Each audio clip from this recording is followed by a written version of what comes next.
Bismillahirrahmanirrahim. Assalamualaikum warahmatullahi wabarakatuh. Alhamdulillah hamdan katsiran thayyiban mubarakan fih kama yuhibbu rabbuna wa yarda. Asyhadu an la ilaha illallah wahdahu la syarika lah wa asyhadu anna Muhammadan abduhu wa rasuluh sallallahu alaihi wa ala alihi wa man sara ala nahjihi wa tamassaka bi sunnati ila yaumiddin wa salaman tasliman katsira. Ya ayyuhalladzina amanu taqullaha haqqa tuqatih wa la tamutunna illa wa antum muslimun. Amma ba'da. Puji syukur kehadirat Allah Subhanahu wa taala atas segala limpahan nikmat yang tiada terhingga.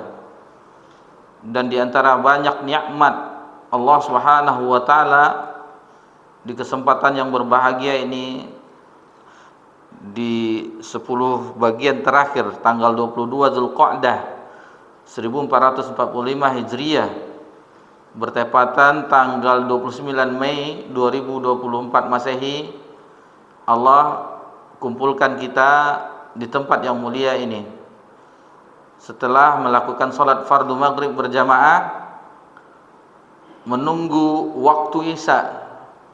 Kita bersabar sejenak untuk mengingatkan hakikat bagaimana seharusnya kita berjalan di bumi Allah Subhanahu wa taala. Karena kalaulah kita tidak mempelajari apa yang telah Allah turunkan kepada nabinya, maka alangkah jauhnya kita berpaling dari jalannya.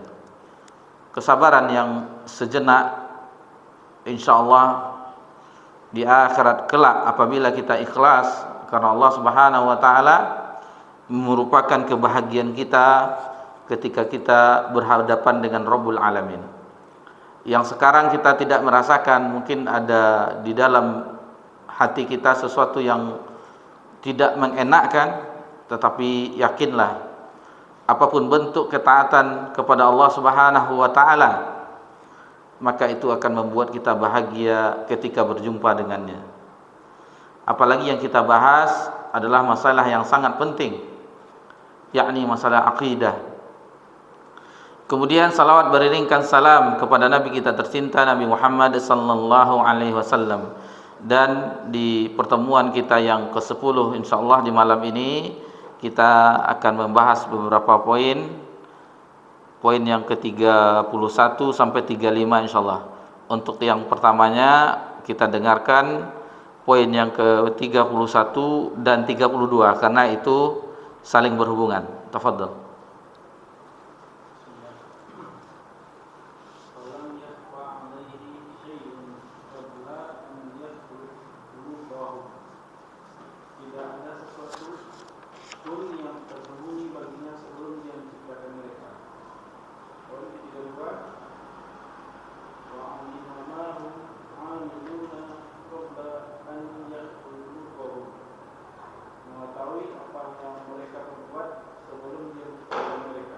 Baik. Di poin ini Imam Abu Ja'far At-Tahawi rahimahullah taala menyebutkan, walam yakhfa alaihi syai'un qabla an yakhluqahum. Tidak ada sesuatu pun yang tersembunyi baginya sebelum dia menciptakan mereka. Kemudian wa alima ma hum 'amiluna qabla an yakhluqahum. Bahwasanya Rabbuna Jalla wa'ala mengetahui apa yang mereka perbuat sebelum dia menciptakan mereka. Dari sini bisalah kita pahami bahwasanya Rabb kita Allah Subhanahu wa taala Maha mengetahui segala sesuatu yang telah terjadi, kemudian segala sesuatu yang akan terjadi, kemudian sesuatu yang tidak terjadi seandainya itu terjadi. Adapun yang pertama, yaitu bahwasanya Allah Maha mengetahui yang sudah, segala sesuatu yang sudah terjadi. Alhamdulillah kita telah bahas di pertemuan-pertemuan kita sebelumnya, telah kita pelajari bersama-sama yang sudah terjadi. Begitu juga dengan yang akan terjadi, itu telah alhamdulillah mulai dari diciptakannya langit dan bumi, mulai diciptakan oleh Allah yang pertama kali qalam, pena, sampai di akhirat kelak itu sudah Allah ketahui semuanya. Hatta sampai-sampai ranting atau daun kering yang gugur itu Allah mengetahui. Walaupun di dalam hutan belantara, walaupun dimanapun berada, itu Allah Maha mengetahui semuanya. Itu alhamdulillah kita sudah mempelajarinya bersama-sama berkat taufik dari Allah Subhanahu wa taala. Yang akan kita pelajari yaitu yang tidak terjadi seandainya itu terjadi. Yang tidak terjadi seandainya itu terjadi. Baik. Kita merujuk kepada firman Allah Subhanahu wa taala di dalam surah Al-An'am ayat 28. Di sini dijelaskan oleh pensyarahnya Abu Izzi Al-Hanafi rahimallahu taala. Allah Subhanahu wa taala berfirman dalam surah Al-An'am ayat 28, "Walau ruddu la'adu limanuhu an." Sekiranya mereka dikembalikan ke dunia, walau ruddu la'adu limanuhu anhu, sekiranya mereka dikembalikan ke dunia, tentulah mereka akan kembali. Maksudnya mereka tidak akan melakukan apa yang dikerjakan, yang dilarang kembali. Istilahnya tetap melanggar. Nah, ini dia pembahasannya yang kita akan bahas. Dan tidak terjadi seandainya itu terjadi. Jadi di sini Allah Subhanahu wa taala menyebutkan seandainya mereka dikembalikan di dunia, tentulah mereka akan berbuat seperti sebelumnya. Tetapi ini kan tidak terjadi. Paham kan istilahnya? Ada orang di akhirat kelak, dia ingin dikembalikan, farji'na na'mal salihan. Kami akan kembalikan kami ke dunia walaupun sesaat ya Allah. Kami akan beramal saleh. Tetapi Allah mengetahui. Kata Allah di dalam firman Allah, di dalam firman-Nya ini dalam surah Al-An'am ayat 28, sekiranya mereka dikembalikan ke dunia, mereka tetap melakukan apa yang mereka lakukan sebelumnya. Allah mengetahui, tetapi itu tidak terjadi. Itulah Maha tahu Allah Subhanahu wa taala. Jadi alhamdulillah kita mengetahui apa yang telah terjadi, sedang terjadi, akan terjadi, itu telah kita ketahui. Ini yang seandainya itu tidak terjadi, dan seandainya itu terjadi dan tak akan terjadi, itu Allah mengetahui.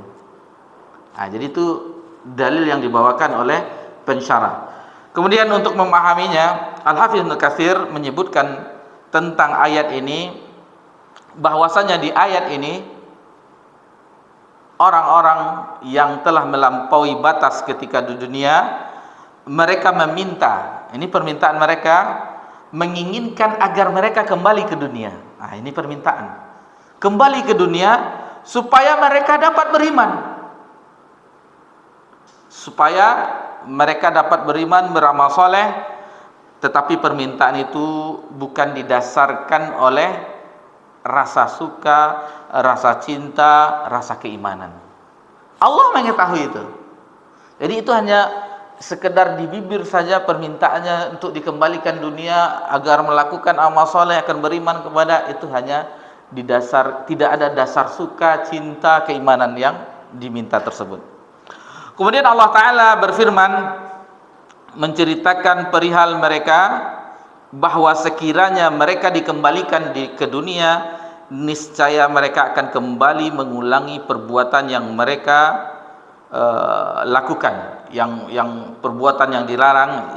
Istilahnya mereka tetap dalam keadaan tidak beriman kepada Allah Subhanahu wa taala, tetap dalam kekufuran, tetap menentang hukum-hukum Allah Subhanahu wa taala. Lalu di akhir ayat tersebut Allah Subhanahu wa taala menjelaskan, wa innahum lakadzibun, dan sesungguhnya mereka adalah orang-orang yang berdusta.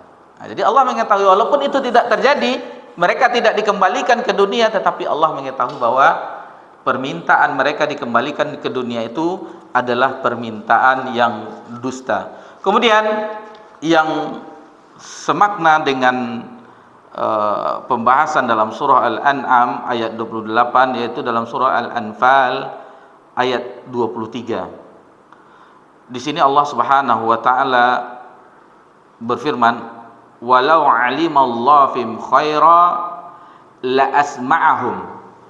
Kalau sekiranya Allah mengetahui kebaikan yang ada pada mereka, tentu Allah akan menjadikan mereka asma'ahum, mendengar. Walau asma'ahum latawallaw wa hum mu'ridun. Dan sekiranya mereka mendengar atau mereka memahami, tentu mereka tidak berpaling dan tidak mu'ridun, yaitu tidak memalingkan diri. Apa maksudnya dari ayat ini?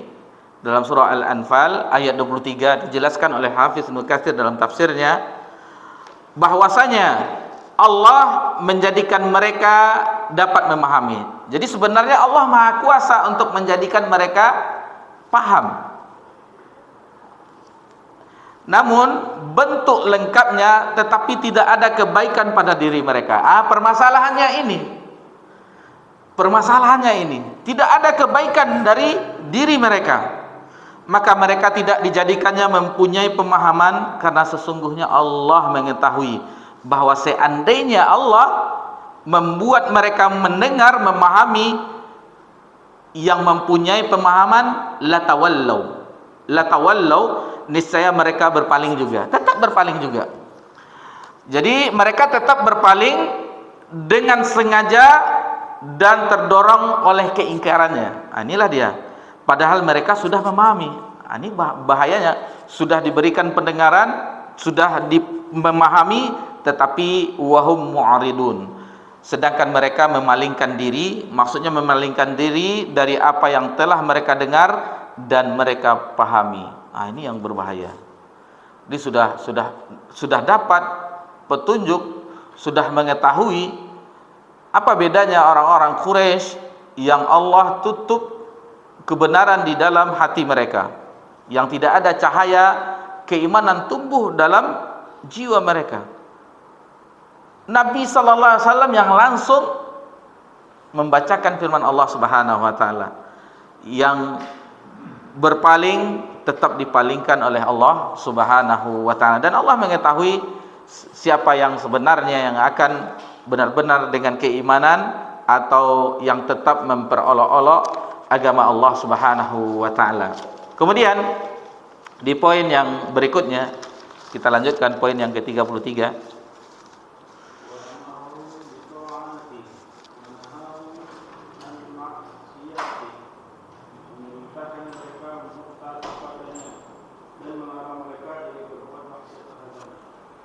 Baik.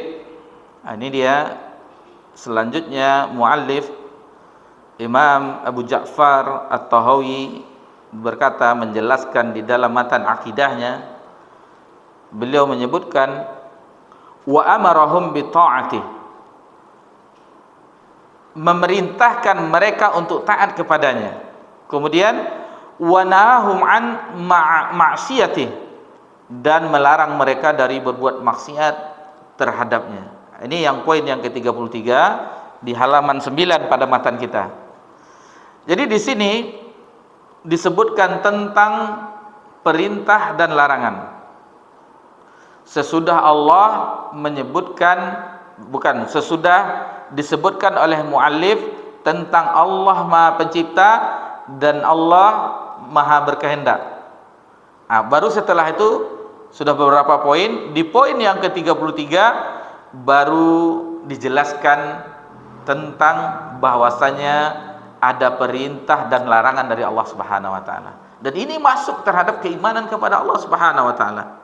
Jadi di poin-poin sebelumnya kalau kita lihat sejenak dibaca, bahwasanya muallif menjelaskan bahwasanya Allah itu Maha Pencipta, Allah itu berkehendak sesuai dengan dengan maha berkehendak dengan segala sesuatu dan seterusnya, dijelaskan oleh muallif. Dan di poin yang ke-33 ini membuktikan isyarat kepada kita bahwasanya Allah menciptakan seluruh makhluknya. Itu dah kita pahami bahwa Allah yang menciptakan seluruh makhluknya, cuman ada beberapa makhluk yang diperintahkan untuk beribadah. Ini dia. Ini dia yang mana kita mengetahui seperti di firman Allah, perintah pertama yang terdapat di dalam Al-Qur'anul Karim yaitu perintah mentauhidkan Allah Subhanahu wa taala. Dalam surah Al-Baqarah ayat 21, ayat 22. Jadi kalau kita perhatikan dalam surah Al-Fatihah 7 ayat tersebut itu tidak ada perintah sedikit pun. Itu memperkenankan Allah Subhanahu wa taala. Bismillahirrahmanirrahim. Alhamdulillahirabbil alamin. Itu ayat tersebut memberitahu kepada kita tentang Allah Subhanahu wa taala dengan nama-namanya yang maha indah dan sifat-sifatnya yang maha tinggi. Kemudian masuk ke dalam surah Al-Baqarah, Alif Lam Mim, dzalikal kitabu la raiba fihi hudal lil, sampai ke ayat 21 baru ada perintah. Ya ayyuhan nasu u'budu rabbakumul ladzi khalaqakum wal ladzina min qablikum la'allakum tattaqun. Jadi perintah pertama di dalam Al-Qur'an yaitu di dalam surah Al-Baqarah, yang kita di situ disuruh untuk beribadah kepada Allah Subhanahu wa taala, untuk mentauhidkan Allah Subhanahu wa taala. Atau ayat yang biasa kita mendengarnya dalam surah Az-Zariyat, wa ma khalaqatul jinna wal insa illa liya'budun. Tidaklah aku menciptakan jin dan manusia kecuali untuk beribadah kepadaku. Dijelaskan oleh Ibnu Abbas radhiyallahu anhuma di dalam menafsirkan kata-kata ya'budun ay yuwahhidun. Ibadah, mengibadahi Allah, yaitu maksudnya mentauhidkan Allah Subhanahu wa taala. Kemudian firman Allah Subhanahu wa taala di dalam surah Al-Mulk ayat yang kedua, huwallazi khalaqal mauta wal hayata liyabluwakum ayyukum ahsanu amala. Jadi dialah yang telah menciptakan kematian dan kehidupan untuk menguji, liyabluwakum ayyukum ahsanu amala, siapa di antara kamu yang paling baik amalannya. Teringat kita, dan alhamdulillah di mushola kita ini dibahas di hari Senin, setiap hari Senin, matan usulus salasah. Teringat di matan tersebut Allah Subhanahu wa taala muallif menyebutkan bahwasanya annallaha khalaqana, sesungguhnya Allah telah menciptakan kami, warazaqana, dan yang telah memberi kami rezeki. Kemudian setelah itu walam yatruk lana hamala, dan setelah Allah menciptakan itu Allah tidak membiarkan begitu saja. Diutusnya Nabi sallallahu alaihi wasallam, kemudian diturunkannya kitabnya Al-Qur'an, kalamullah. Jadi tidak dibiarkan setelah Allah ciptakan dibiarkan begitu saja, tidak. Tetapi ada diutusnya Nabi dan diturunkannya kitabullah Al-Qur'anul Karim. Kemudian masih di matan al-usul salasah dijelaskan oleh muallif, al-khaliqu li hadzal asya' huwa mustahiqqul lil ibadah. Jadi segala sesuatu yang menciptakan ini semua, alam semesta ini, maka dialah yang berhak untuk diibadahi. Jadi Allah yang telah menciptakan alam semesta, huwa mustahiqqul lil ibadah, maka dialah yang berhak untuk mendapatkan ibadah itu, bukan kepada selain Allah Subhanahu wa taala. Baik, poin yang berikutnya yang ke-34 dan yang ke-35. Fadhal.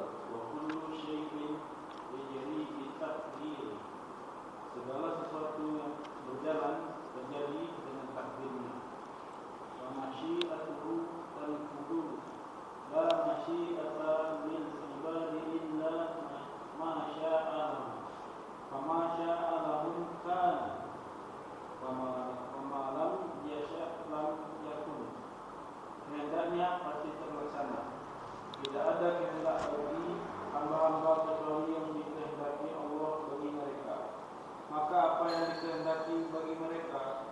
pasti terjadi, dan apa yang tidak dikehendaki bagi mereka pasti tidak akan terjadi. Baik. Selanjutnya muallif pada matan Al-Aqidah At-Tahawiyah ini menyebutkan di poin yang ke-34 dan 35 ini dia saling berhubungan. Wa kullu syai'in yajri bi taqdiri. Segala sesuatu berjalan terjadi dengan takdirnya. Jadi sesuai dengan takdir Allah Subhanahu wa taala, sesuai dengan kehendak Allah Subhanahu wa taala, sesuai dengan ketentuan Allah Subhanahu wa taala. Wa masyiatuhu tanfudh. Kehendaknya pasti terlaksana, pasti. Jadi kehendak Allah pasti terlaksana. La masyiatu lil ibadi illa ma syaa'a lahum. Tidak ada kehendak bagi hamba-hamba kecuali yang dikehendaki Allah bagi mereka. Fama syaa'a lahum kana. Maka apa yang dikehendakinya bagi mereka pasti terjadi. Wa ma lam yasha' lam yakun. Dan apa yang tidak dikehendakinya bagi mereka pasti tidak akan terjadi. Ini dijelaskan oleh Al-Imam Abu Ja'far At-Tahawi tentang bagaimana segala sesuatu itu terjadi atas takdir Allah. Begitu juga kehendak Allah itu pasti terjadi. Adapun kehendak bagi hamba-hambanya itu akan terjadi sesuai dengan kehendak Allah, dan tidak akan terjadi kalau tidaklah Allah kehendaki. Taib. Ini beberapa dalil di dalam ayat Al-Qur'an dijelaskan di sini bahwasanya Allah Subhanahu wa taala berfirman di dalam surah Al-Insan, surah Ad-Dahr di ayat 30, "Wa ma tasyauna illa ayyasha Allah, innallaha kana aliman hakima." Jadi di sini Allah menyebutkan, dan kamu tidak mampu menempuh jalan itu. Kamu tidak akan mampu menempuh jalan itu kecuali bila dikehendaki Allah. Wa ma tasyauna illa ayyasha Allah. Jadi kamu tidak akan mampu menempuh jalan itu kecuali apabila dikehendaki oleh Allah. Innallaha kana aliman hakima. Sesungguhnya Allah Maha mengetahui lagi Maha bijaksana. Kalau kita langsung ke ayat yang dibawakan pensyarah pasti kita bingung apa maksudnya. Kalau kita lihat beberapa ayat sebelumnya, inna hazi tazkirah faman syaa'a attakhadha ila rabbih sabila. Jadi yang berat itu yaitu ketika menempuh jalan menuju Rabb. Dalam menempuh jalan menuju Rabb itu maka disebutkan di sini wa ma tasyauna illa ayyasha Allah. Maka tidak akan mampu menempuh jalan menuju Rabb itu kecuali illa ayyasha Allah, kecuali atas kehendak Allah. Innallaha kana aliman hakima.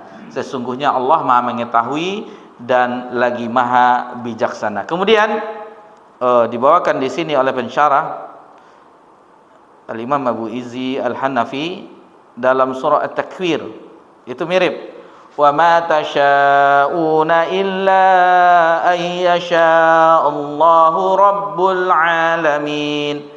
Di ayat yang terakhir, di ayat yang ke-9, dan kamu tidak dapat menempuh jalan tersebut kecuali apabila illa ayyasha Allah, kecuali dikehendaki oleh Allah Rabb semesta alam, Rabbul alamin. Kita kembali juga apa maksudnya? Kita nggak paham. Coba lihat di ayat sebelumnya. Jadi untuk memahaminya maksud dari ayat itu apa? Ayat sebelumnya liman syaa'a minkum ayyastaqim. Bagi siapa yang diantaramu menempuh jalan yang lurus, ayyastaqim, liman syaa'a minkum ayyastaqim, illa ayyasha Allahu rabbul alamin. Kecuali bagi wa ma tasyauna illa ayyasha Allahu rabbul alamin. Baik. Kemudian ini banyak dibawakan oleh muallif ayat-ayat. Inilah dia yang sangat bermanfaat bagi kita. Bagaimana segala sesuatu itu sesuai dengan kehendak Allah Subhanahu wa taala. Kemudian di dalam surah Al-An'am ayat yang ke-11, walau annana nazzalna ilaihimul malaikata wa kallamuhul mauta wa hasyarna alaihim. Jadi kalaulah sekiranya kami turunkan malaikat, ini nih, diturunkan malaikat kepadamu, wa kallahumul mauta, dan berbicara orang yang telah mati, mayit, berbicara kepada orang yang disebutkan ini, wa hasyarna alaihim, dan kami kumpulkan pula segala sesuatu ke hadapan mereka. Lalu kata Allah, kulla syai' qubulan ma kanu liyu'minu illa ayyasha Allah. Jadi di sini Allah menyebutkan niscaya mereka tidak akan beriman kecuali illa ayyasha Allah. Perhatikan di sini, walau annana nazzalna ilaihimul malaika. Kalau seandainya diturunkan malaikat. Malaikat yang turun, bayangkan, malaikat yang turun. Misalnya Jibril yang diturunkan oleh Allah Subhanahu wa taala. Kemudian wa kallamuhumul mauta. Kemudian orang yang mati pergi kita kuburan depannya, berbicara dia, oh begini loh keadaannya di alam kubur. Tetapi tidak akan beriman kecuali oleh yang dikehendaki oleh Allah. Bayangkan bagaimana ayat Al-Quran memberikan pemahaman kepada kita. Bagaimana ayat Al-Quran memberikan pemahaman tentang kehendak Allah Subhanahu wa taala. Dari sini akan timbul di dalam hati kita tentang bagaimana seluruh alam ini diatur oleh Allah Subhanahu wa taala. Terbit matahari dari arah timur, ya terbit dari arah timur. Sampai Allah perintahkan terbit di arah barat. Itu patuh semuanya. Dan bagaimana keadaan yang semuanya itu terjadi, musibah segala macamnya, itu atas kehendak Allah Subhanahu wa taala. Ini sangat luar biasa. Malaikat yang turun, orang yang telah mati berbicara, mengabarkan tentang kondisi itu, dan dikumpulkan segala sesuatu, dibangkitkan, maka tidak akan beriman. Tidak akan beriman kecuali bagi yang dikehendaki oleh Allah Subhanahu wa taala. Merenunglah kita sejenak. Berenung kita sejenak. Allah Subhanahu wa taala memberikan kita kehendaknya sehingga kita bisa ruku sujud kepadanya atas kehendak Allah Subhanahu wa taala. Nikmat yang teramat agung. Cobalah Allah palingkan kita. Antu Allah sujud itu tuh. Nak ke kayu ke wak dia tu dah. Gunung itu. Coba bisa aja Allah palingkan dengan sejenak. Alhamdulillah dengan kondisi ini kita masih bisa mengingat Allah, bisa menjaga solat 5 waktu, bisa mempelajari agama Allah Subhanahu wa taala. Ini nikmat yang teramat besar. Tetapi nikmat ini tidak akan dimiliki kecuali oleh orang-orang yang dikehendaki oleh Allah Subhanahu wa taala. Kalau seperti itu kita memahami kehidupan ini, semakin tambah kecintaan kita kepada Allah, semakin hinanya kita di hadapan Allah Subhanahu wa taala. Karena kita takut, apakah kita sampai di nafas kita terakhir kita beriman kepadanya? Itu yang dikhawatirkan. Karena sedikit saja, karena itu makanya Nabi sallallahu alaihi wasallam banyak berdoa agar ditetapkan, ya muqallibal qulub tsabbit qalbi ala dinik. Karena hati kita itu di antara jemari Allah Subhanahu. Allah inginkan sesat, ya sesat. Allah inginkan hidayah, ya dapat hidayah. Dan sering kita mendengar khotib, misalnya kita sholat di Al-Badar misalnya, atau di Rodatul Jannah, itu diawali dengan wa may yudlil fala hadiyalah. Jadi barang siapa yang diberi petunjuk, may yahdillahu fala mudhillalah wa may yudlil fala hadiyalah. Jadi barang siapa yang Allah kehendaki, tidak ada satupun yang menyesatkan, dan barang siapa yang disesatkan oleh Allah, tidak ada satupun yang bisa memberinya petunjuk. Nanti insya Allah akan kita singgung siapa saja yang disesatkan oleh Allah, terutama imamnya. Imam kesesatan itu iblis. Bagaimana Allah sesatkan? Ya tidak ada yang memberi petunjuk. Tidak ada yang memberi petunjuk kepada iblis. Itu harus menjadi pelajaran bagi kita, bagaimana Allah Subhanahu wa taala menginginkan kepada diri kita yang hina ini untuk bisa selamat di akhirat kelak dengan menempuh jalan yang sukar.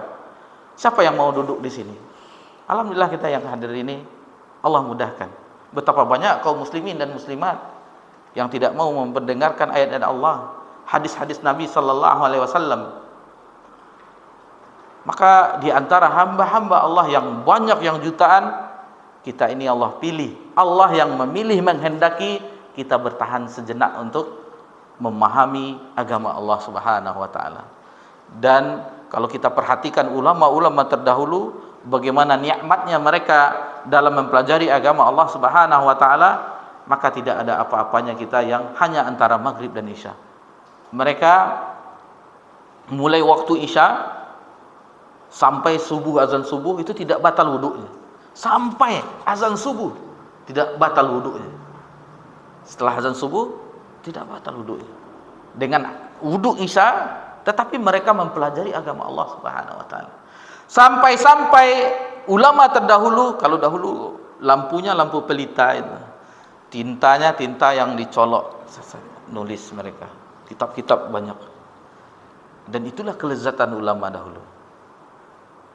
Apa gumaman para istri mereka, gumaman mereka, keluhan mereka, lebih baik saya dimadu dengan 3 istri lagi daripada dia dengan kitab-kitabnya. Masya Allah. Lebih baik saya dimadu dengan 3 istri lagi daripada dia dengan kitab-kitabnya. Karena mereka nikmat dengan agama Allah Subhanahu wa taala, sampai-sampai istri mereka mengeluhkan itu. Jadi ini sedikit motivasi bagi kita. Bagaimana ulama dahulu itu sampai karyanya bisa kita pelajari, namanya kita kenal, meskipun jasad mereka sudah lama dikuburkan. Itulah umur kedua. Itulah umur kedua yang orang yang tiada, tetapi peninggalannya seperti karya-karyanya yang dinukilkan oleh orang-orang setelahnya, maka seolah-olah mereka masih ada, yaitu dengan tinta-tinta yang pernah mereka torehkan di atas kertas itu, dan alhamdulillah kita bisa mempelajari sampai sekarang ini. Taib.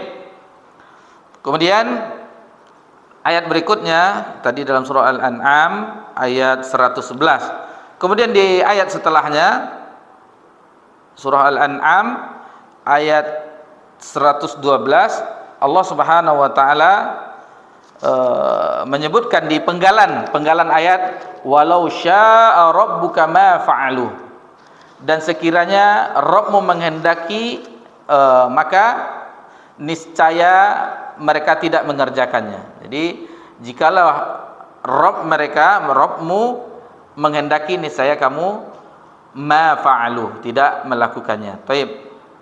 Sebenarnya banyak faedah-faedah di dalam ayat ini yang kita sempat baca. Bagaimana para mufassir, terutama kita sering merujuk kepada tafsir Ibnu Katsir, karena di muqaddimahnya saja sungguh membuat hati ini berbahagia. Al-Hafiz Ibnu Katsir di muqaddimah tafsirnya menjelaskan bagaimana metode yang benar dalam menafsirkan firman Allah bil ma'thur, ayat dengan ayat, ayat dengan hadis, ayat dengan perkataan ulama, terutama di generasi sahabat, generasi mufassirin berikutnya. Kemudian bagaimana mereka yang mendengarkan, misalnya generasi tabi'in yang berguru dengan para ulama dari generasi sahabat, Abdullah bin Abbas, sampai 3 kali mereka itu diantara mereka seperti Hasan al-Basri, seperti Alqamah dan yang lainnya, 3 kali mereka mengkhatamkan mulai dari Al-Fatihah sampai An-Nas itu diulang. Misalnya dia membaca Bismillahirrahmanirrahim, itu dijelaskan oleh Ibnu Abbas, maksudnya begini, maksudnya begini. 3 kali itu. Bayangkan kesungguhan mereka dengan firman Allah Subhanahu wa taala, dan tidak akan muncul kecuali rasa cinta terhadap ungkapan yang paling indah di permukaan bumi, itu kalamullah. Yang paling mungkin kita alhamdulillah mempelajari tajwidnya, tahsinnya, tetapi tidak sampai di situ. Masih banyak ilmu-ilmu kandungan, karena ini adalah sumber ilmu. Kemudian Hafiz Ibnu Katsir menjelaskan bagaimana firman Allah Subhanahu wa taala itu tidak boleh ditafsirkan dengan sembarangan. Lalu beliau membawakan beberapa riwayat. Contohnya kita ambilkan beberapa contoh yang kita ingat saja. Firman Allah Subhanahu wa taala di dalam surah Abasa, wa fakihatau wa abba, buah-buah dan buah-buahan, wa abba, dan tumbuhan. Ketika itu ditanyakan kepada Abu Bakar As-Siddiq. Jadi orang-orang generasi tabi'in bertanya kepada Abu Bakar As-Siddiq radhiyallahu anhu tentang abba, tumbuhan apa? Kan tumbuhan banyak, ilalangkah, atau pohon beringinkah, atau inikah? Lalu kata Abu Bakar, saya tidak akan berucap tentang kalamullah, tentang sesuatu yang saya tidak mengetahuinya. Jadi tidak dijawab oleh Abu Bakar. Abu Bakar tidak dijawab. Apa itu wa abba? Wa fakihata wa abba. Kalau fakihah buah-buahan itu banyak. Tapi abba pohon apa di sini tidak mengetahui Abu Bakar. Abu Bakar mengatakan tidak selayaknya bagi. Sampai ungkapan sebelum dia menjawab katanya, langit mana yang akan menaungi, kemudian bumi mana yang aku tempat berpijak. Aku mengatakan sesuatu tentang ayat Allah di dalam kitabnya, aku tidak ada ilmu di dalamnya. Begitu hati-hatinya mereka. Kemudian Umar bin Khattab radhiyallahu anhu, Umar ketika ditanyakan ayat yang sama, wa fakihata wa abba, dalam surah Abasa itu, lalu bertanyalah orang kepada Umar, apa wa fakihah, kami maklum mengetahuinya.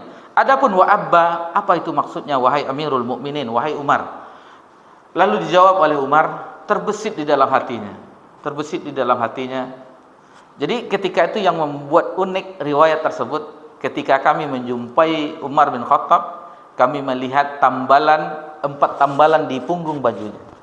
Jadi diceritakan oleh perawi bagaimana dia menjumpai Umar bin Khattab, saya menjumpai 4 tambalan di punggung bajunya. Lalu ditanyakanlah tentang firman Allah, maka kata Umar di dalam hatinya, wahai Umar, janganlah engkau memperberat dirimu. Janganlah engkau memperberat dirimu. Seandainya dijawab oleh Umar, orang generasi tabi'in akan percaya, tetapi Umar tidak mengetahui. Wahai Umar, janganlah engkau memperberat, la takalluf, jangan engkau memperberat dirimu. Itu tentang Abu Bakar dan Umar contohnya. Lalu Al-Hafiz Ibnu Katsir juga menyebutkan di muqaddimahnya itu, di tafsir Al-Qur'anul Azim, tentang ulama tafsir dari generasi sahabat, itu Abdullah bin Abbas. Abdullah bin Abbas yang didoakan oleh Nabi sallallahu alaihi wasallam, Allahumma faqihu fid din wa alimut ta'wil. Ya Allah, faqihkanlah dia dalam ilmu agama dan berilah dia pengetahuan untuk menafsirkan ayat Al-Qur'an. Ketika ditanyakan kepada Abdullah bin Abbas tentang firman Allah di dalam surah Al-Ma'arij, ta'rujul malaikatu warruhu ilaihi fi yaumin kana miqdaruhu 50 alf sanah. Jadi situ 50 tahun. Adapun di ayat yang lain fi yaumin kana miqdaruhu alf sanah, alf sanati mimma ta'uddu, dalam surah Al-Jumu'ah, dalam surah As-Sajadah.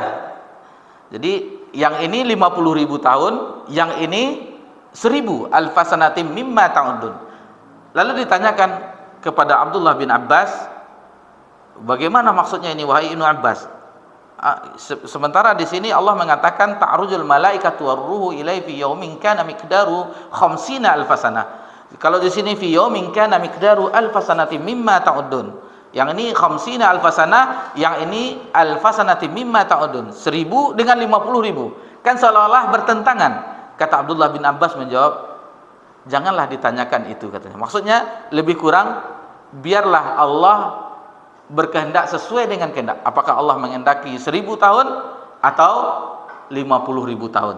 Jadi tidak dijawab dengan sembarangan. Tidak dijawab dengan sembarangan. Tip, mungkin kita azan dulu. Setelah azan insyaallah akan kita lanjutkan sedikit lagi pembahasannya insyaallah. Tafadhal.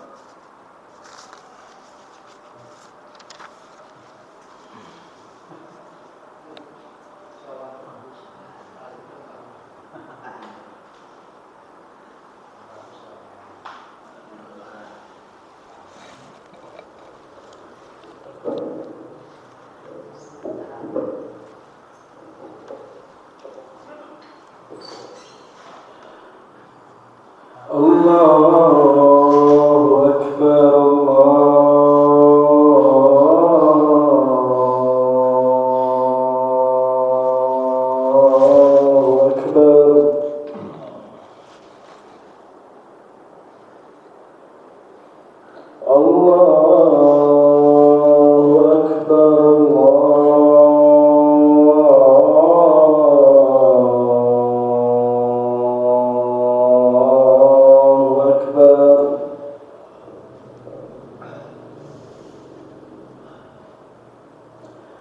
أشهد أن لا إله إلا الله.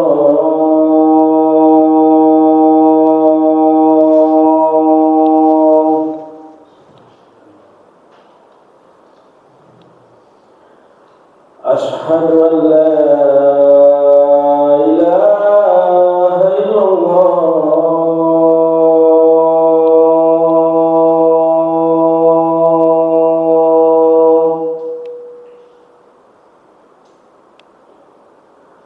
أشهد أن محمدا رسول الله.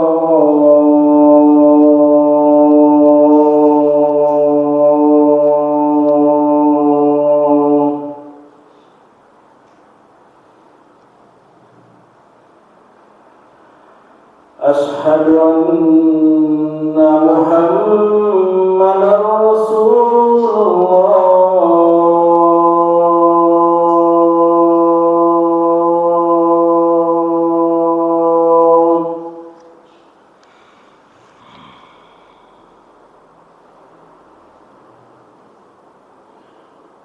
حي على الصلاة.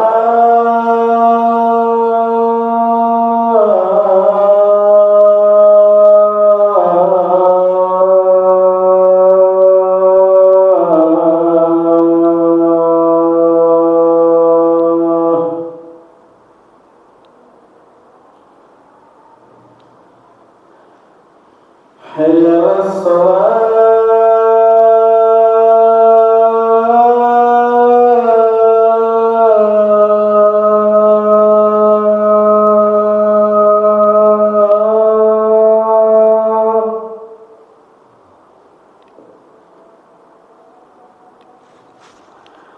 حي على الفلاح.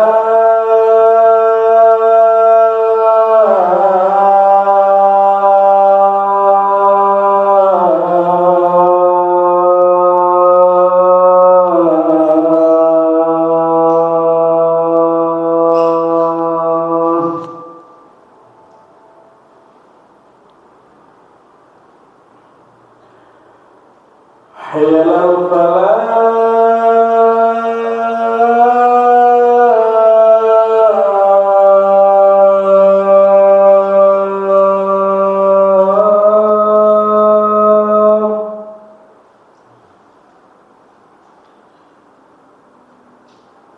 الله أكبر.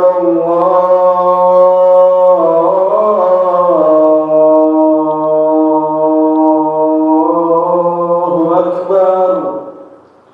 لا إله إلا الله.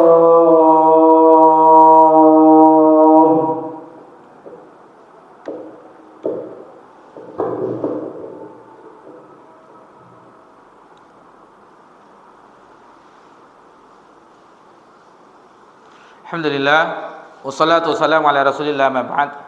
Di pembahasan kita terakhir tadi, yang mana bahwasanya begitulah agama Allah Subhanahu wa taala yang tidak boleh dirubah sama sekali oleh pemikiran-pemikiran.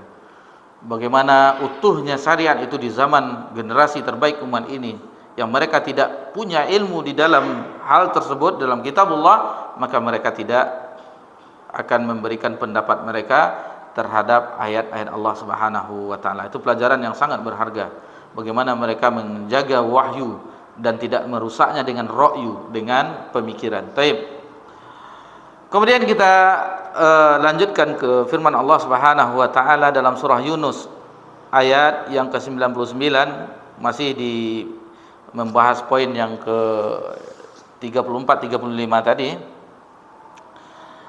bahwasanya maisyatuhu tanfuz, kehendaknya pasti terlaksana. Maksudnya kehendak Allah Subhanahu wa taala, la masyiata lil ibadi illa ma syaa lahum, tidak ada kehendak bagi hamba-hambanya kecuali yang dikehendaki oleh Allah bagi mereka. Fama syaa lahum kana, maka apa yang dikehendaki oleh Allah bagi mereka pasti terjadi. Wa ma lam yasha lam yakun, dan apa yang tidak dikehendaki bagi mereka pasti tidak akan terjadi. Ini yang diungkapkan oleh Imam Abu Ja'far At-Tahawi dalam matan Aqidah At-Tahawiyah. Lalu kita sudah membacakan beberapa ayat di dalam firman Allah Subhanahu wa taala dalam surah Al-Insan ayat 30, At-Takwir ayat 29 sebelum azan tadi, kemudian surah Al-An'am ayat 111 dan ayat 112 di surah Al-An'am. Kemudian dalam surah Yunus ayat 99, surah Yunus ayat 99 Allah Subhanahu wa taala berfirman, walau syaa rabbuka la amana man fil ardi kulluhum jami'a.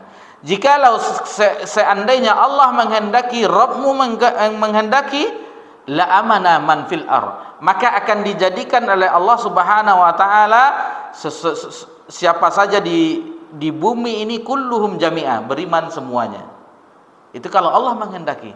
Seandainya seluruh bumi ini beriman, itu bisa saja sesuai dengan kehendak Allah. Tetapi di balik itu ada hikmahnya. Seperti tadi di poin yang ke-33, wa amarahum bi ta'ati wa nahum ma'siyati. Jadi Allah ada memerintahkan ketaatan dan melarang kepada maksiat.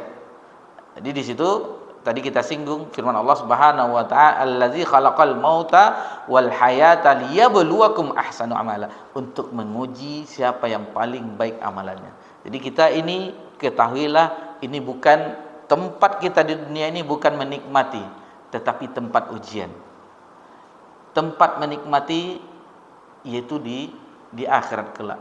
Beruntung bagi yang menikmati kenikmatan abadi di surga, dan celakalah bagi yang mendapat siksa di neraka yang menyala-nyala. Taib. Kemudian di ayat yang lain dalam surah Al-An'am ayat 125, famay yuridillahu ayyahdihu yashrahu sadru lil Islam. Siapa yang Allah kehendaki baginya petunjuk, maka yashrah sadrahu lil Islam, Allah akan lapangkan dadanya untuk memeluk Islam. Wa may yurid ayyudillahu yaj'alu sadrahu dayqan harajan ka'annama yas'adu fis sama. Dan bagi siapa yang Allah sesatkan, yang Allah inginkan kesesatan baginya, maka dijadikan dadanya itu sempit. Dadanya tersebut sempit, harajan ka'annama yas'adu fis sama, seolah-olah dia mendaki ke langit. Itu bagi yang Allah sesatkan. Tidak mau dia dengan ajaran yang Allah turunkan, yang telah diturunkan kepada Nabi sallallahu alaihi wasallam, memilih ajaran yang lain. Ini tidak cocok lagi, ini di zaman 1400, zaman Nabi, sekarang nggak cocok lagi syariat tersebut. Tidak seperti itu. Tidak seperti itu. Jadi bagi yang Allah kehendaki hidayah dalam jiwanya, maka dia akan terima, mudah dia menerima Islam tersebut. Kalau kita kembali bagaimana kita mengenal manhaj ini, manhaj salaf, awalnya pasti agak aneh, apalah orang ini, apalah begini, apalah begini. Karena kita masih sempit dada kita melihat yang disampaikan oleh guru-guru kita. Tetapi setelah itu kita mohon petunjuk, Allah pilih salah satunya, Allah lapangkan apapun yang disampaikan, baik itu dalam kitab Allah dan sunnah Nabi SAW, maka itu kita sami'na wa ata'na. Taib. Kemudian di dalam ayat yang lain, sebagaimana Nuh alaihissalam kepada kaumnya mengatakan, wala yanfa'ukum nushi in aradtu an ansaha lakum in kana Allah yuridu ayyuyakum. Jadi Nabi Nuh mengatakan kepada kaumnya dalam surah Hud ayat 34, dan tidaklah bermanfaat bagimu nasihatku. Jadi nasihat Nabi Nuh itu tidak bermanfaat jika aku memberi nasihat, kata Nabi Nuh. Sekiranya, nah ini dia, in kana Allah yuridu ayyuyakum, sekiranya Allah hendak menyesatkanmu. Jadi walaupun Nabi Nuh memberikan nasihat, kata Nabi Nuh yang Allah abadikan di dalam surah Hud ayat 34 ini, maka itu tidak ada manfaat sedikit pun kalau Allah menghendaki kesesatan. Nabi sallallahu alaihi wasallam, lihatlah orang yang Allah hendaki kesesatan ketika itu adalah Abu Jahal, Abu Lahab. Tidak diinginkan petunjuk oleh Allah Subhanahu wa taala. Apa yang tidak jelas yang disampaikan oleh Nabi tercinta sallallahu alaihi wasallam. Tetapi Allah inginkan kesesatan, ya tidak bermanfaat nasihat dari Nabi sallallahu alaihi wasallam. Taib. Kemudian dalam surah Al-An'am ayat 39, walladzina kadzdzabu biayatina summum wa bukmun fiz zulumat. Dan orang-orang yang mendustai ayat-ayat kami, mereka itu summun bukmun fiz zulumat. Mereka itu tuli, peka, wa bukmun, buta, fiz zulumat, berada dalam gelap gulita. May yasha'illahu yudlilhu. Jadi bagi siapa yang dikehendaki oleh Allah kesesatan, maka sesatlah dia. Wa may yasha' yaj'alhu ala siratim mustaqim. Dan bagi siapa yang Allah kehendaki bagi mereka, maka akan ditunjukkan ke jalan siratim mustaqim, jalan yang lurus. Jadi dalil-dalil seperti ini masih banyak, kata pensyarah, masih banyak tentang masalah ini. Jadi yang kita harus yakini bahwasanya Allah itu Maha mengetahui, Maha berkehendak, dan semuanya itu sesuai dengan kehendak Allah Subhanahu wa taala, sebagaimana beberapa poin yang alhamdulillah kita pelajari, poin yang ke-31 sampai 35 di malam yang berbahagia ini. Ada ungkapan yang muskil disebutkan di dalam firman Allah Subhanahu wa taala dalam surah Al-An'am ayat 148. Jadi diungkapkan ini hujjah mereka, syubhat dari orang-orang yang tidak diinginkan kebaikan bagi Allah. Jadi mereka berkata, sayaqulul ladzina asyraku law sya'allahu ma asyrakna wala abauna. Jadi mereka berkata, orang-orang yang melakukan kesyirikan, seandainya Allah menghendaki bagi kami tidak berbuat syirik dan bapak-bapak kami, kata mereka. Wa qala alladzina asyraku law sya'allahu ma abadna min duni min syai'. Jadi seandainya orang-orang pelaku syirik ini, seandainya Allah menghendaki, tentu kami tidak mengibadahi selain Allah dengan sesuatu apapun. Kemudian waqalu law sya'ar rahmanu ma'abadnahum ma lahum bidzalika min ilm inhum illa yakhrusun. Dalam surah Az-Zukhruf ayat 20. Jadi ayat ini mengatakan bahwasanya mereka itu kejadiannya itu ya, mereka dalam melakukan kesyirikan bapak-bapak mereka karena kehendak Allah, kata. Ini syubhat. Jadi tidak semuanya itu murni kehendak Allah. Kan Allah berfirman dalam surah seperti Asy-Syams, fa'alhamaha fujuraha wa taqwa. Bukankah Allah mengilhamkan jalan yang fujur dan takwa? Kan disuruh kita memilih di situ. Dan Allah tidak biarkan kita sesat, sebagaimana tadi kita jelaskan. Kita nukilkan matan usul salasah, annallaha khalaqana wa razaqana wa lam yatruk alana hamala. Sesungguhnya Allah lah yang telah menciptakan kami, Allah yang telah memberi rezeki kami. Setelah itu Allah telah ciptakan, memberi rezeki, Allah tidak akan membiarkan. Allah utus nabi, Allah turunkan kitab. Apalagi lalu kita memiliki pendengaran, memiliki penglihatan, memiliki hati.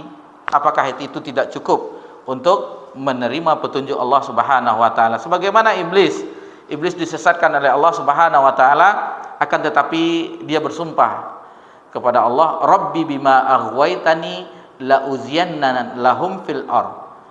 Rabb, sebagaimana engkau telah menyesatkanku, telah mengutukku, telah mengusirku, maka aku akan menjadikan indah pemandangan mereka dalam kesesatan di permukaan bumi. Jadi kalau kita memandang maksiat itu indah, yakinilah itu adalah hiasan dari iblis. Maksiat yang kita anggap itu nikmat, itu hiasan dari iblis. Karena iblis telah bersumpah kepada Allah, la'aghwiyannahum ajma'in, akan aku sesatkan anak cucu Adam itu seluruhnya. Ya, jadi kalau sesuatu yang bagi orang misalnya dia pecandu, yang maksiat, khamar misalnya, berzina misalnya, yang lain-lain, tetapi dia menikmatinya, dia telah dibuat maksiat itu indah, yang telah dihiasi oleh iblis, syaitan, laknatullahu alaihi. Taib. Ini mungkin yang penting, apapun yang terjadi, maka ini ada yang unik di sini. sebentar sebelum kita akhiri, karena protes fama taqullu fi istijad Adam ala Musa alaihi wassalam biqadar. Jadi Nabi Musa protes kepada Nabi Adam alaihissalam. Jadi karena engkau wahai Musa, akhirnya kami semuanya dikeluarkan dari surga, hidup di bumi ini, kata Nabi Musa memprotes Nabi Adam. Lalu jawaban Nabi Adam, bagaimana mungkin, sementara ini telah Allah takdirkan 50.000 tahun sebelum diciptakannya langit. Jadi Adam mendekati pohon yang dilarang itu telah ditakdirkan oleh Allah 50.000 tahun sebelum diciptakannya langit dan bumi. Maka diamlah Musa alaihissalam. Ini sebagaimana disebutkan di dalam hadis yang sahih. Di zaman Umar pernah seorang pencuri dihakimi, mau dihukum had, potong tangan.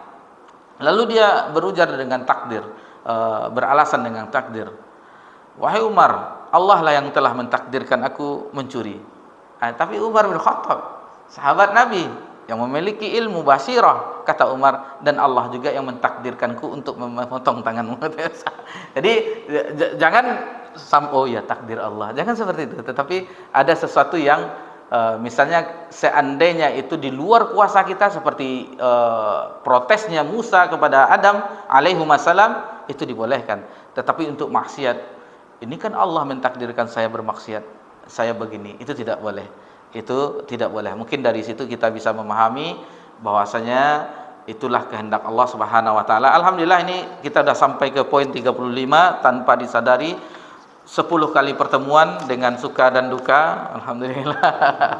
Dari tempat Maudhi'ul Ihsan pindah juga ke sini, alhamdulillah. Ini sekarang tidak terasa nikmatnya belajar itu. Sama kita ya Fikri ya, di Simpang 3 itu alhamdulillah ada bab 35, tidak terasa. Yang berguguran ada, yang datang baru ada juga. Yang penting kita belajar apapun kondisi yang seperti ini. Kalau kita mengetahui musola kita ini tidak cukup untuk warga sini, bayangkan orang lajatmana kaum min buyutillah, orang yang berkumpul di rumah Allah, mereka tadarrusul Quran, mempelajari tadarrusul kitabullah, mempelajari kitabullah. Apa yang mereka dapatkan? Kata Nabi SAW di hadis Abu Hurairah, nazzalat alaihi sakinah, Allah turunkan ketenangan. Lalu Allah liputi dengan rahmat kasih sayangnya, lalu dinaungi oleh malaikat. Yakini Allah menaungi, membentangkan sayapnya terhadap kita. Ini ilmu ghaib yang kita wajib, Nabi yang menyampaikannya. Dinaungi oleh malaikat kita sekarang ini. Kemudian wazkurusmun indah, Allah menyebut nama kita. Di penduduk langit. Si fulan bin fulan, dia hadir di majelis ilmu. Allah Rabbuna tabaraka wa ta'ala menyebut nama kita di sisi malaikatnya. 4 poin ini saja alangkah membuat kita berbahagia hadir di majelis ilmu. Itu makanya Al-Imam Qayyim menulis kitab Miftah Daris Sa'adah, kunci negeri kebaikan, tentang bagaimana seseorang itu berbahagia dengan ilmu, berbahagia dengan agama Allah Subhanahu wa taala. Demikian saja, ada 4 tersisa mengenai masih keimanan kepada Allah Subhanahu wa taala, yaitu di poin yang ketiga 6 sampai 40. Itu masih iman kepada Allah. Adapun poin 41 yang sampai seterusnya nanti disinggung tentang iman kepada Nabi tercinta sallallahu alaihi wasallam. Jadi insyaallah 1 kali pertemuan yang ke-11 insyaallah yang akan datang, Rabu yang akan datang. Mudah-mudahan tidak ada lagi yang tablik akbar ya. Nanti ada tablik akbar, cancel pula lagi. Jadi di Rabu yang akan datang ada 5 poin lagi, itu masih berkaitan iman kepada Allah Subhanahu wa taala, dan itu terakhir tentang iman kepada Allah Subhanahu wa taala. Terakhir, yang bayangkan mualif terakhir mengungkapkan, kita kasih bocoran di poin yang ke-40, amanna bidzalika kulli wa aikanna anna kullam min indi. Kita beriman dengan semua itu, dari yang pertama sampai yang ke-39, semuanya kita beriman. Lalu dan kita yakin bahwasanya semua itu adalah dari sisi Allah Subhanahu wa taala. Bukankah itu keimanan yang kita dilatih di matan ini? Semua kita imani poin-poin dari pertama sampai yang ke-39 ditutup oleh mualif di poin yang keempat dulu, kita beriman seluruhnya katanya. Itulah akidah At-Tahawiyah, akidah Ahlussunnah, salah seorang ulama Ahlussunnah yang mereka berpedoman kepada ulama-ulama sebelumnya. Imam At-Tahawi sebagaimana kita sebutkan biografinya di tahun 400 Hijriah, berapa dekade dari zaman Nabi, 4 abad setelah zaman Nabi. Masih jauh, sementara sekarang kita di tahun 1400, 10 abad yang lalu telah dituliskannya, ditintanya tulisan ini. Dan kita yakin ini keikhlasan beliau, 10 abad kita mempelajari tulisannya. 10 abad yang lalu dia menulis ini, kita mempelajarinya sekarang. Mudah-mudahan ini mengalir kepada beliau pahalanya, karena setiap berkata mu'alif rahimallahu ta'ala, berkata penulis semoga Allah merahmatinya. Kita doakan ulama-ulama kita ketika kita mempelajari karya tulisnya. Taib, mohon maaf jika ada kesalahan dalam penyampaian. Mudah-mudahan Allah memberikan kita keistiqomahan dan keteguhan hati, dan menjadikan akhir dari kehidupan kita memang kita betul-betul kuat iman kita kepada Allah Subhanahu wa taala. Subhanakallahumma bihamdika, asyhadu an la ilaha illa anta, astaghfiruka wa atubu ilaik. Wassalamu ala nabi Muhammad sallallahu alaihi wasallam wa ala alihi washabbihi ajmain. Walhamdulillahirabbil alamin. Wassalamu alaikum warahmatullahi wabarakatuh.